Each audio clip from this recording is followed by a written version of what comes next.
बहन की शादी को 6 साल हो गए, मैं कभी उनके यहाँ नहीं गया। ईद शब रात अम्मी या अब्बू चले जाते थे। एक दिन मेरी बीवी मुझसे कहने लगी कि आपकी बहन जब भी घर आती है उसके बच्चे घर का हशर नशर कर देते हैं, और आपकी माँ जो हमसे चुप चुपा कर कपड़े, साबुन और कभी कभी को चावल के थैले भी भर के दे देती है।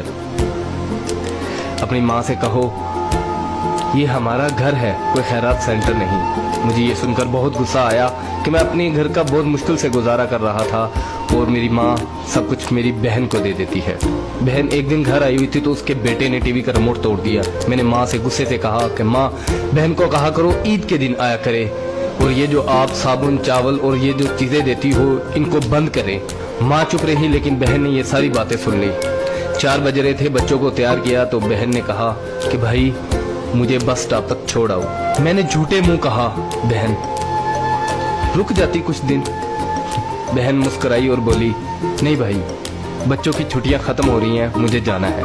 फिर जब हम दोनों भाइयों में जमीन का बंटवारा हो रहा था तो मैंने साफ इनकार कर दिया कि मैं अपनी जमीन से बहन को हिस्सा नहीं दूंगा।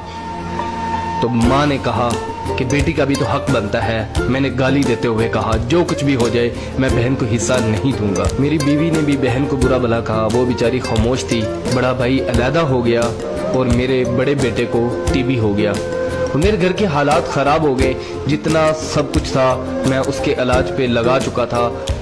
मेरे पास इलाज करवाने के पैसे नहीं थे, मैं बहुत परेशान था।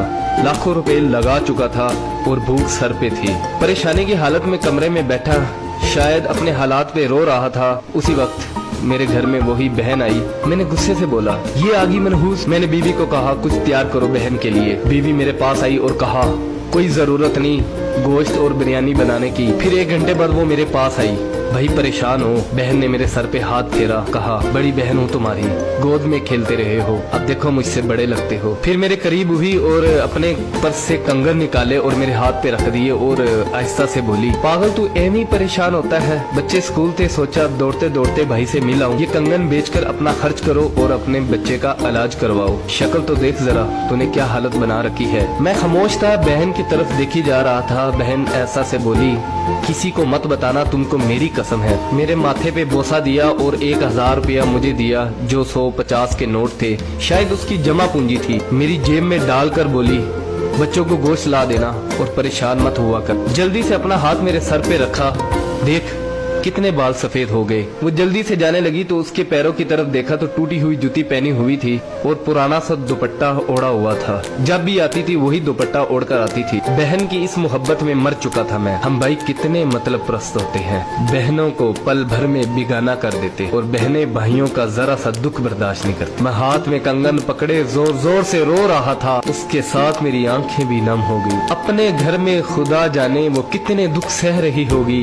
कुछ लम्हे के लिए अपनी बहनों के पास बैठकर हालचाल पूछ लिया करो, शायद उनके चेहरों पे कुछ लम्हों के लिए एक सुकून सा आ जाए। बहनें माँ का रूप होती हैं और भाई बाप का रूप होते हैं।